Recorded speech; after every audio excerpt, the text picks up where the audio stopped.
Assalamualaikum warahmatullahi wabarakatuh. Alhamdulillahirrahmanirrahim. Asyhadu an la ilaha illallah wa asyhadu anna Muhammadar Rasulullah. Allahumma sholli ala sayyidina Muhammadin fatih lima ughliqa wal khatim lima sabaqa nasrul haqqi bil haqqi wal hadi ila siratal mustaqim wa ala alihi haqqa qadri muqaddarin azim. Berjumpa lagi dengan saya yang membahas tentang pengobatan dengan isi asma doa hadis-hadis sahih dari Rasulullah sallallahu alaihi wasallam.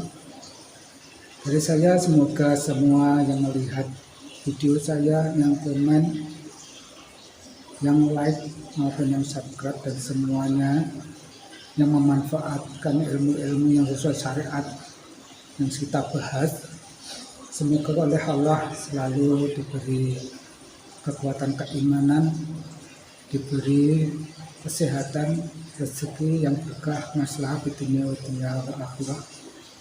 Kali ini saya akan sampaikan tentang hadis Rasulullah SAW tentang meruqyah diri sendiri. Kita nanti bisa baca surat Al-Hasyr, ini riwayatnya ya. Telah diriwayatkan Al-Imam Al-Khatib Al-Baghdadi di kitab Tariqin dengan sanad dari Imam Abu Nu'aim, dari Imam Abu Thayyib, dari Imam Idris bin Abdul Karim Al-Haddad. Ketika aku membaca Al-Quran kepada Imam Khalaf pada bacaan ayat Lau anzalna, jadi surat Al-Hasyr ayat 21 sampai 24, surat 59 juz 28 itu ya, Lau anzalna hadzal Quran dan seterusnya itu ya. Itu beliau berkata, sambung dari hadis tadi, letakkanlah tanganmu di atas kepalamu, sesungguhnya aku ketika membaca ayat ini di hadapan Imam Sulaim, beliau berkata, jadi Imam Sulaim berkata, letakkanlah tanganmu di atas kepalamu, sesungguhnya aku ketika membaca ayat ini di hadapan Imam Al-Mas, beliau berkata, jadi Imam Al-Mas berkata, letakkanlah tanganmu di atas kepalamu, sesungguhnya aku ketika membaca ayat ini di hadapan Imam Yahya, beliau berkata.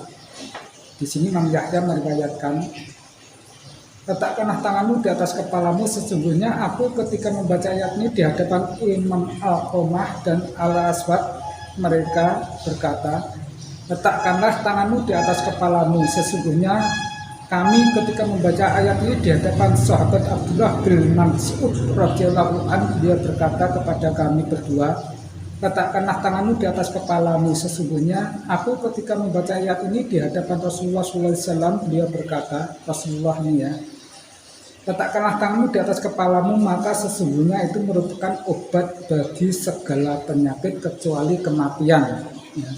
Jadi riwayatnya jelas sekali, runtut sekali ya. Bacaannya Al-Anzalna hadzal Qur'ana ala jabalil dan seterusnya itu ya, sampai ayat yang ke-24 itu tangan kita letakkan di kepala ini ya, meruqyah diri sendiri maupun mungkin anak kita atau saudara kita.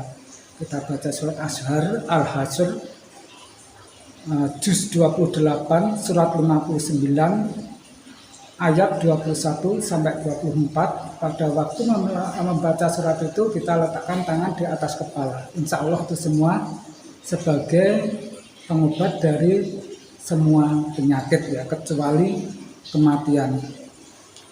Apabila kita membaca surat ini, apakah kita istilahnya khawatir, apakah ini benar, apakah ini bisa, maka kuatkanlah hatimu bahwa Rasulullah SAW kalau bersabda itu pasti benar, tidak akan salah.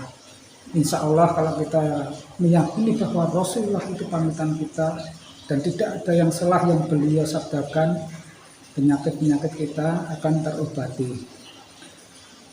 Semoga bermanfaat ulasan dari kami untuk meruqyah diri sendiri sehingga kita bisa beribadah dengan tenang dalam keadaan sehat, dengan kemudahan untuk beribadah, bergerak ibadah ya. Terutama di sini biasanya sakit kepala bisa ditambahkan langsung, atau sakit yang di tangan, di kaki bisa ditambahkan di kepala. Kalau sakit yang di kepala maupun di perut sebenarnya bisa dikeluarkan lewat muntah atau lewat metode hisab. Tapi ini adalah metode dari Nabiullah Muhammad SAW dan sudah saya terapkan. Alhamdulillah, memang efeknya sangat bagus sekali selama kita meyakini hadis itu benar. Semoga bermanfaat. kita tutup. Assalamualaikum warahmatullahi wabarakatuh.